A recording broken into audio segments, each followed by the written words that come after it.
Jemaat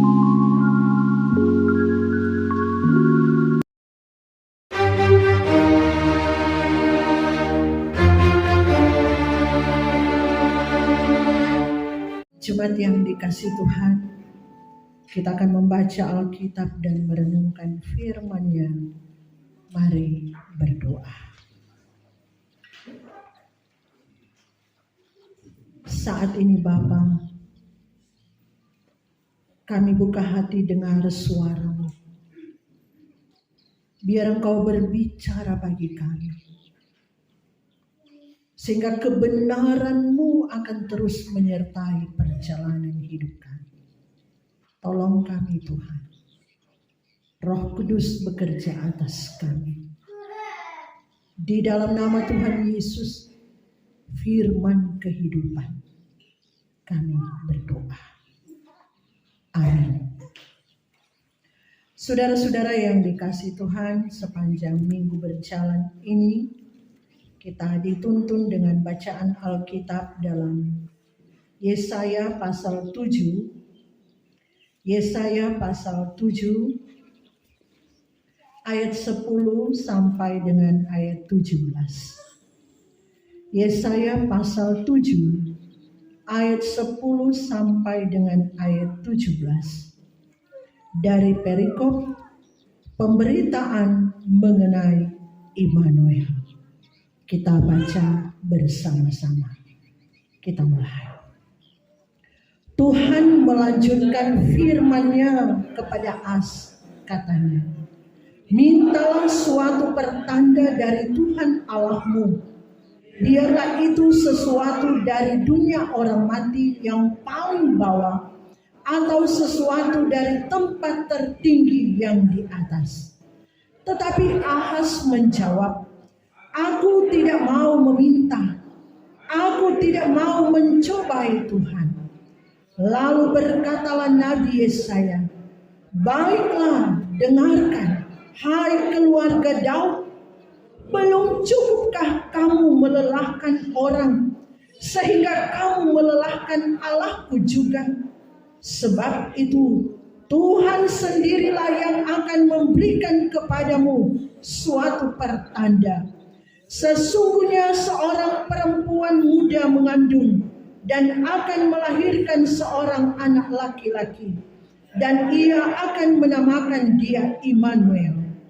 Ia akan makan daging dan madu sampai ia tahu menolak yang jahat dan memilih yang baik. Sebab sebelum anak itu tahu menolak yang jahat dan memilih yang baik, maka negeri yang kedua rajanya engkau takuti akan ditinggalkan kosong. Tuhan akan mendatangkan atasmu dan atas rakyatmu dan atas kaum keluargamu hari-hari seperti yang belum pernah datang sejak Efraim menjauh dari Yehuda, yakni Raja Asyur. Demikianlah firman Tuhan. Saudara-saudara yang dikasihi dan diberkati Tuhan, kita saat ini sudah berada di Minggu Advent yang kedua. Telah berulang-ulang, bahkan ada yang sudah berpuluh-puluh tahun orang merayakan Minggu Advent. Bahkan kita merayakan Natal Yesus Kristus. Kemarin juga di tahun ini sudah dimulai dengan jemaat. Tapi mengingatkan kepada kita, jangan-jangan perayaan-perayaan yang kita lakukan hanya sebatas selebrasi saja. Hanya sebatas kebiasaan dunia. Sampai-sampai perayaan Natal bukan lagi fokus terarah pada penyembahan kepada Tuhan, tetapi justru kepada hal-hal yang sekuler. yang duniawi. Kalau kita perhatikan, mungkin orang banyak saksikan di tempat-tempat yang lain. Ada perayaan Christmas party. Orang merayakan Natal dengan pasangan-pasangan, tapi bukan yang pasangannya. Ada yang merayakan Natal Yesus dilaksanakan di klub malam. Dan tidak beda dengan perayaan-perayaan yang sering kali dilakukan yang menamakan dirinya gereja Tuhan. Karena apa? Perayaan kadangkala diwarnai dengan pesta pora. Pesta tidak apa-apa. Tapi yang bahaya adalah pesta pora. Orang yang merayakan Natal, tetapi di dalamnya diisi dengan hal-hal yang jahat, yang tidak berkenan kepada Tuhan. Ada bikin pohon terang, kelar itu acara hura-hura. Orang mau bergembira, bersuka cita, gak masalah. Tapi yang masalah adalah karena pohon terang, ada acara makan-makan. Acara makan-makan juga tidak salah. Tapi yang salah, ketika memanfaatkan kesempatan itu, so mulai sadia itu minuman keras. Yang berujung pada mabuk-mabukan. Saya pernah alami di satu jemaat. Dan saya sangat menentang hal itu. Karena saya tahu itu tidak dikehendaki oleh Tuhan. Jahat di mata Tuhan. Bukan menyembah Tuhan, tetapi menghinakan Tuhan. Karena itu di Israel pun Tuhan pernah katakan, aku jijik dengan perayaan-perayaanmu. Kenapa? Karena bukan merayakan Tuhan, tetapi justru menghinakan Tuhan. Tidak berbeda dengan perayaan orang-orang yang tidak takut Tuhan. Merayakan Natal, di klub malam ada dansa, ada mabuk-mabukan. Soalnya tidak beda. Jangan sampai hal itu terjadi pada kita. Nah, saudara-saudara kekasih dalam Tuhan, bahkan dalam suasana-suasana merayakan Natal, perayaan Yesus, kalau orang saksikan dalam kenyataan, tingkat kejahatan, kriminal sangat luar biasa. Dia meningkat pada perayaan-perayaan Kristen. Baik itu di sebelum Natal, di hari Natal tepatnya orang rayakan tanggal 25-26. Sesudahnya banyak kejahatan. Sehingga orang bilang di hari-hari biasa tarik nyanda. Ketika hari perayaan Yesus, segala bentuk kejahatan muncul.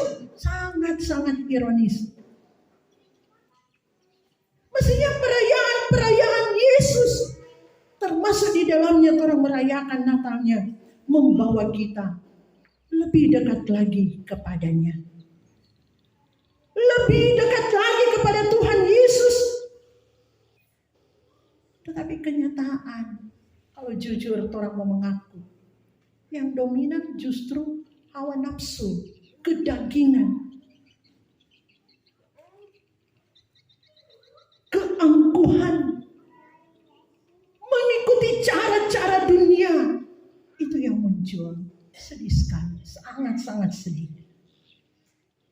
Dengan alasan 1 tahun 1 kali.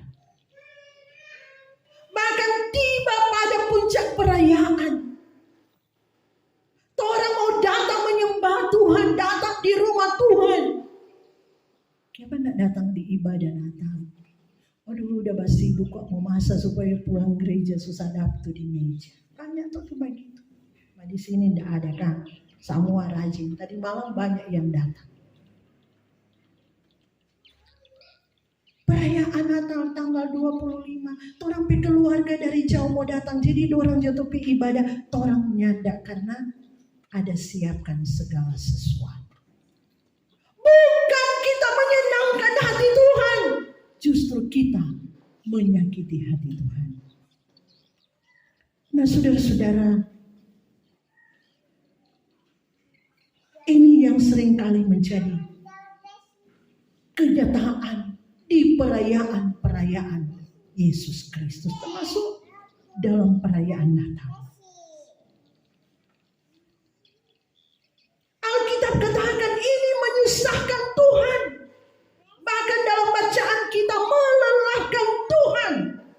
Lelah berhadapan dengan orang-orang yang mengaku Kristen, yang mengaku percaya Yesus, tapi bertindak seperti orang yang tidak percaya Tuhan. Karena itu kalau kita merayakan Yesus, merayakan kelahirannya, Natalnya, merayakan apa saja tentang Yesus, orang harus rayakan itu dengan iman. Firman Tuhan katakan dalam Roma 14 ayat 23. Segala sesuatu yang tidak berdasarkan iman itu adalah dosa. Karena itu orang rayakan Yesus harus dengan iman. Karena sekalipun kelihatan rohani, tapi kalau tidak dengan iman, firman Tuhan katakan itu dosa. Jangankan dalam perayaan. Ketika pun kita datang beribadah, datang kepada Tuhan, datang ke gereja, bukan dengan maksud untuk menyembah Tuhan. Istilah anak-anak muda cuma datang store muka, itu dosa. Jangan ada di sini. Kita datang, kita harus fokus menyembah Tuhan. Amin. Orang datang fokus menyembah Tuhan. Bacaan kita di ayat 10 sampai ayat 12. Tuhan melanjutkan firman-Nya kepada Ahaz, katanya, mintalah suatu pertanda dari Tuhan Allahmu. Biarlah itu sesuatu dari dunia orang mati yang paling bawah atau sesuatu dari tempat tertinggi yang di atas. Tetapi Ahaz menjawab, aku tidak mau meminta, aku tidak mau mencobai Tuhan. Lalu berkatalah Nabi Yesaya, baiklah dengarlah, hai keluarga Daud. Belum cukupkah kamu melelahkan orang sehingga kamu melelahkan Allahku juga? Kelihatan membela Tuhan. Aku tidak mau mencobai Tuhan. Ini Ahaz. Raja Ahaz dalam sejarah, ia beragama Yahudi. Yang mengenal, yang menyembah Allah Yahweh. Tapi dalam catatan sejarah, Raja Ahaz ini adalah raja yang sangat jahat. Dia menyusahkan hati Tuhan, melelahkan hati Tuhan. Jahat di mata Tuhan. Itu kalau orang baca dalam 2 Raja-Raja dan dalam Tawarikh, kesaksian tentang Raja Ahaz. Sampai anaknya dijadikan korban kepada berhala-berhala. Tempat-tempat kudus di bait Allah diganti dengan tempat penyembahan kepada berhala-berhala. Ini sangat jahat.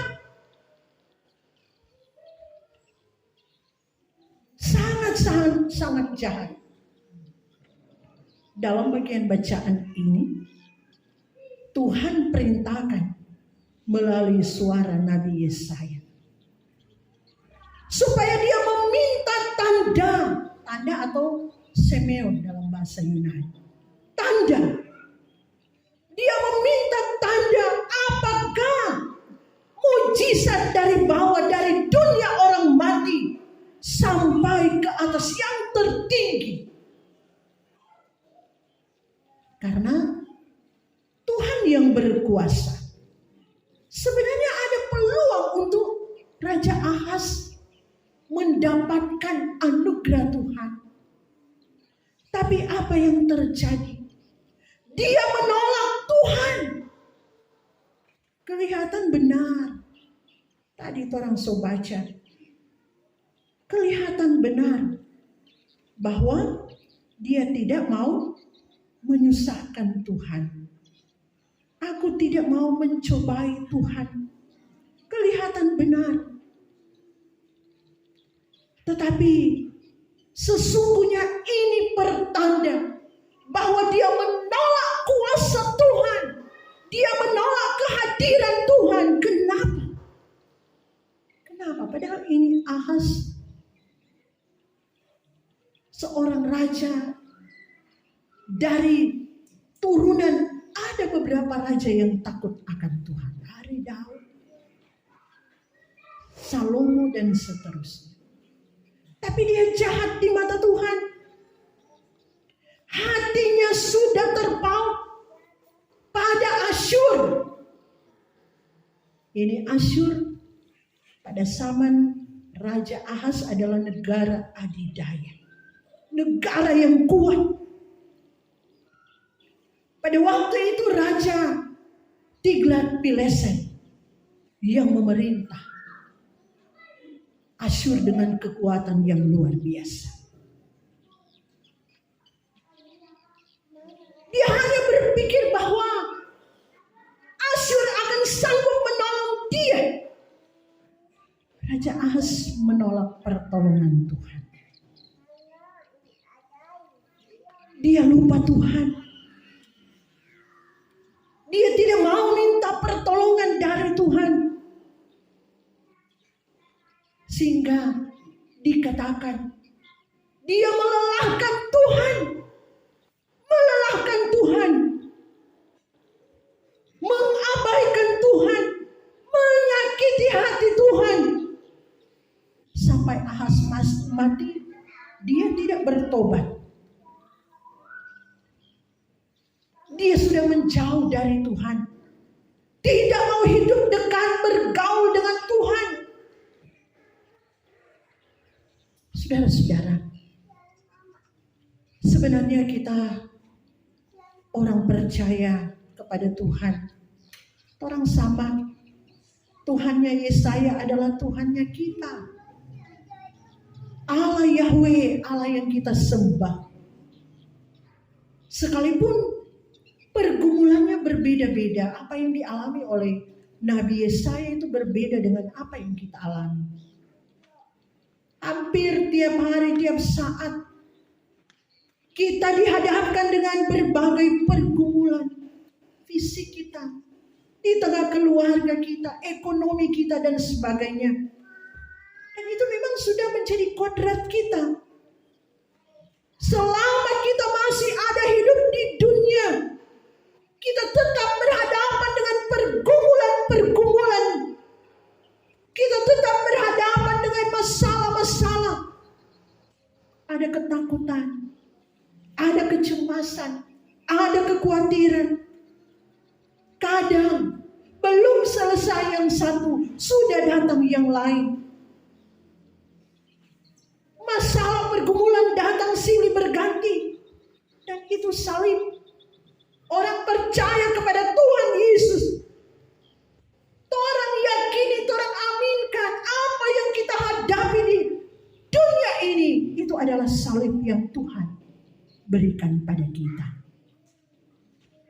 Karena itu ketika orang menghadapi situasi seperti itu, orang harus cari Tuhan. Jangan sampai sama dengan Raja Ahaz.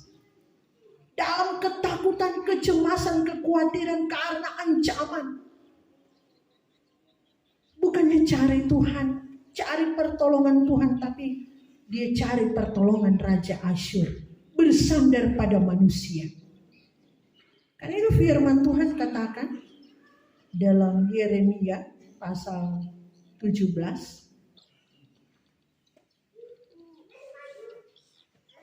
dikatakan bahwa terkutuklah orang yang mengandalkan kekuatannya. Terkutuk orang yang mengandalkan kekuatan manusia, yang mengandalkan kekuatannya sendiri, dan yang hatinya menjauh daripada Tuhan. Terkutuk.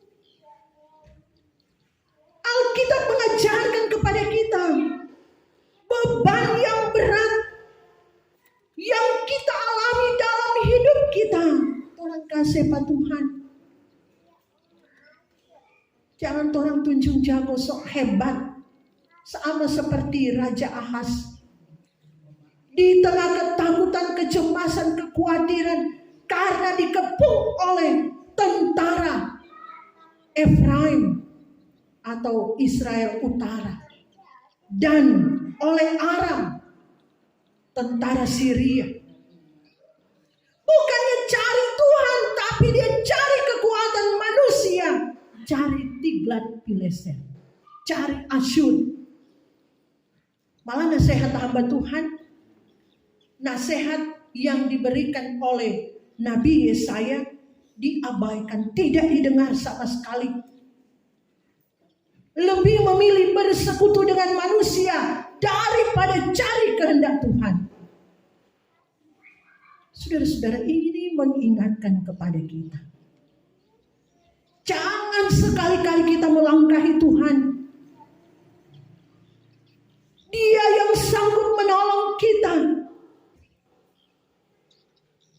Hanya Dia yang sanggup membebaskan kita dari berbagai pergumulan, ketakutan, kecemasan, kekhawatiran dalam hidup, dari ancaman musuh sekalipun.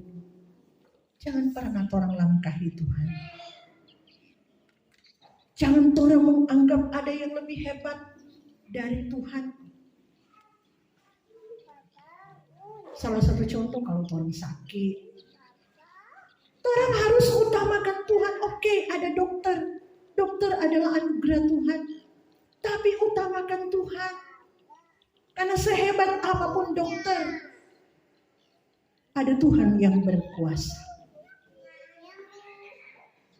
Ketika orang berupaya cari kerja, dia Pak kita andalkan. Dia mampu kasih kerja Pak orang. Jangan pernah langkahi Tuhan. Orang akan gagal. Orang akan kecewa. Silakan. Kalau ada orang yang akan menolong Tuhan, menolong kita, tapi tempatkan Tuhan di atas segala-galanya. Tuhan sanggup menolong kita. Tuhan tidak biarkan anak-anaknya. Firman Tuhan katakan, cari Tuhan dahulu. Cari Tuhan.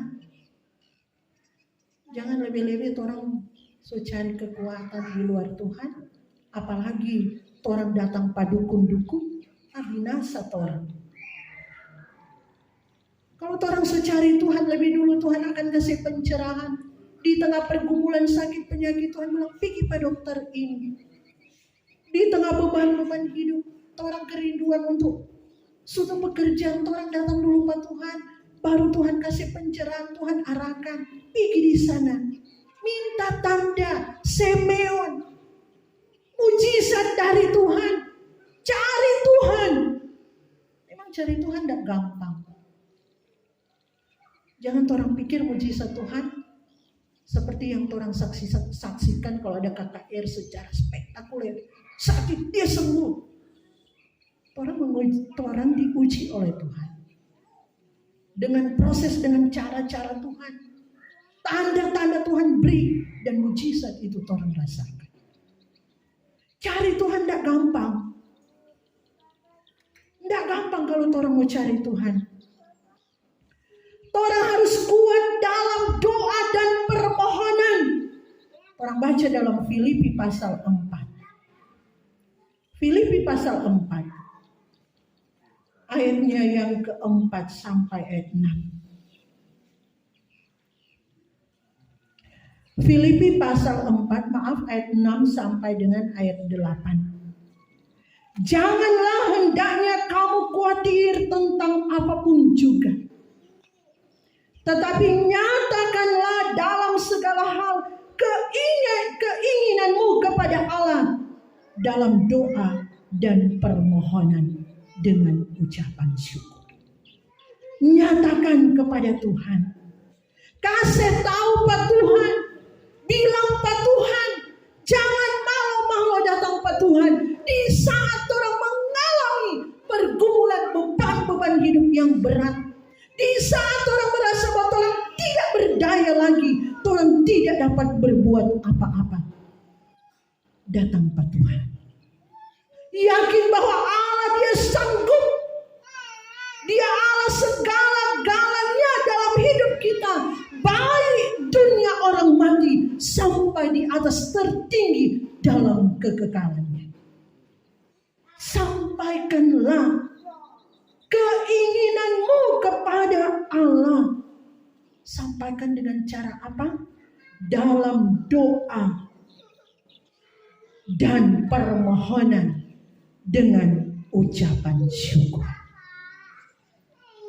Sampaikan kepada Tuhan dalam doa, dalam permohonan dan ucapan syukur. Karena cuma Tuhan yang sanggup menolong kita. Tidak ada jalan keluar. Di luar Tuhan, Tuhan sanggup. Tuhan kita tanpa batas. Tuhan kita selalu datang, mengulurkan tangan pengasihannya. Apapun yang Tuhan rasakan, apapun yang menjadi beban kehidupan kita pribadi, keluarga, rumah tangga, apalagi mau datang di puncak perayaan Natal, beban-beban hidup kita, kecemasan, kekhawatiran terhadap suami, istri, anak-anak, orang tua, datang kepada Tuhan. Bawa, bilang Pak Tuhan, jangan mau-mau.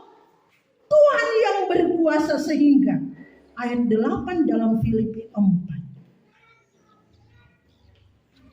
Ayat yang ke-7, damai sejahtera Allah yang melampaui segala akal akan memenuhi hati dan pikiranmu dalam Kristus Yesus. Kita akan dapatkan damai sejahtera yang benar-benar dari Tuhan, melampaui segala akal pikiran kita. Dia akan berikan kepada kita. Mungkin orang-orang menangis, Tuhan, kita berkumpul dengan berbagai hal, tidak habis-habis Tuhan, tapi pergumulan terlalu berat. Seakan-akan kita sudah sanggup Tuhan. Tapi percaya, Tuhan sanggup menolong kita. Tuhan tidak biarkan kita. Tuhan tidak tinggalkan kita. Tuhan selalu ada dan hadir bagi setiap orang yang mau datang kepadanya. Segala harapan-harapan kita, Tuhan kasih sesuai dengan kehendak Tuhan. Nah saudara-saudara, sekarang ini kita bukan lagi menunggu nubuat tentang datangnya Immanuel. Seperti dalam nubuat Yesaya ini. Kita tidak lagi menunggu seorang nubuat oleh, sebab Tuhan sendirilah yang akan memberikan kepadamu suatu pertanda. Sesungguhnya seorang perempuan muda mengandung dan akan melahirkan seorang anak laki-laki, dan ia akan menamakan dia Immanuel. Sekarang ini orang bukan lagi menunggu nubuat itu. Perempuan muda yang adalah Maria dan Immanuel itu adalah Yesus Kristus. Sekarang Tuhan Yesus ada, Immanuel sudah ada. Memang di zaman Yesaya itu nanti digenapi nubuat itu 700 tahun kemudian. Bukan di zaman Raja Ahaz, karena zaman Raja Ahaz itu belum terjadi. Ahaz itu jahat di mata Tuhan. Sekarang Yesus sudah ada. Sementara ada Immanuel, Allah beserta kita. Sementara ada bagi kita semua. Bagi orang-orang yang takut akan Dia. Allah beserta kita. Kita itu siapa? Kita itu adalah orang-orang yang takut akan Tuhan. Jadi bukan untuk semua. Allah beserta kita bukan untuk semua. Hanya kepada orang-orang yang takut akan Dia. Karena banyak orang yang mengaku Kristen, tapi kelakuannya seperti Ahaz. Tuhan dinomor duakan. Kelakuan-kelakuan yang jahat menyusahkan hati Tuhan, melelahkan hati Tuhan, menyakiti hati Tuhan. Banyak di antara orang-orang yang mengaku dan menamakan diri, saya orang Kristen. Jangan pernah harap Tuhan menyertai kita kalau kelakuan seperti itu. Hidup hari-hari seperti orang yang tidak punya Tuhan. Jangan pernah harap Allah Immanuel, Allah beserta kita ada kalau orang jauh dari Tuhan. Kalau orang berkelakuan jahat seperti Ahaz, Tuhan tidak bersama lagi dengan dia. Tapi Tuhan beserta dengan Yesaya. Kalau Tuhan tidak bersama dengan kita, kalau Tuhan tidak beserta kita, lantas siapa yang beserta dengan kita? Kalau orang jahat di mata Tuhan, kalau orang tidak melakukan kehendak Tuhan, siapa yang sama-sama dengan Tuhan? Orang sudah tahu. Setan, kuasa jahat iblis. Dia yang bersama-sama dengan kita sehingga soalnya tidak takut. Mabuk-mabuk, judi, kata-kata kotor. Tindakan-tindakan yang tidak memuliakan Tuhan. Sombong, merasa diri hebat. Tidak mau mengampuni sesama. Merasa bahwa kita yang benar, orang lain salah. Itu tidak berkenan kepada Tuhan.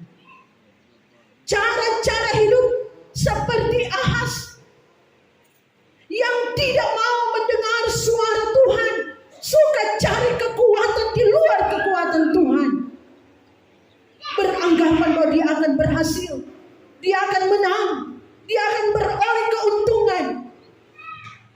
Ingat, kalau di luar Tuhan kita akan binasa. Periksa hidup kita. Apakah kita sudah berkenan kepada Tuhan di minggu-minggu Advent ini?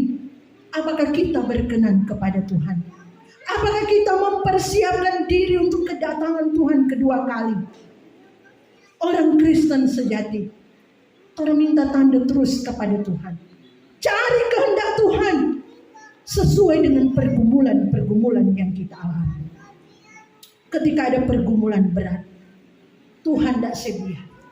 Karena Tuhan bilang di Yeremia 17 ayat 7, diberkatilah orang yang mengandalkan Tuhan, yang menaruh harapannya kepada Tuhan. Natal kita ini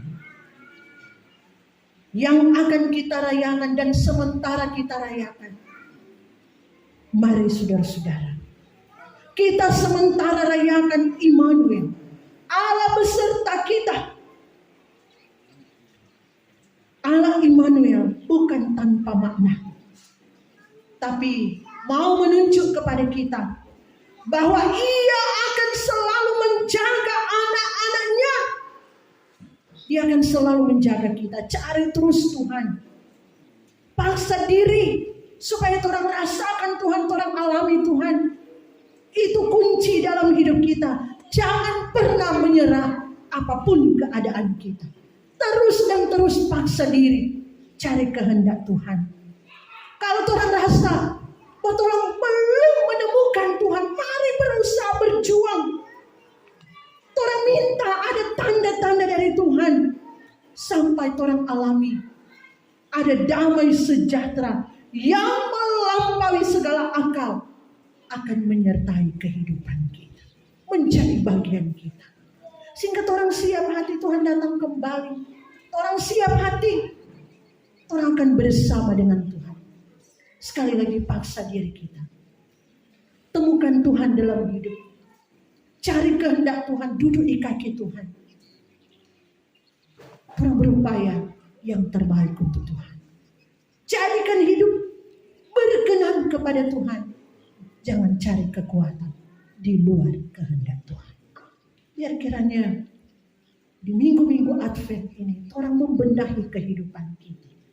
Sementara paksa diri. Tidak akan menyerah dengan apapun. Tidak akan putus asa dengan apapun. Tapi pandang Tuhan yang sanggup menolong kita. Terpuji nama Tuhan.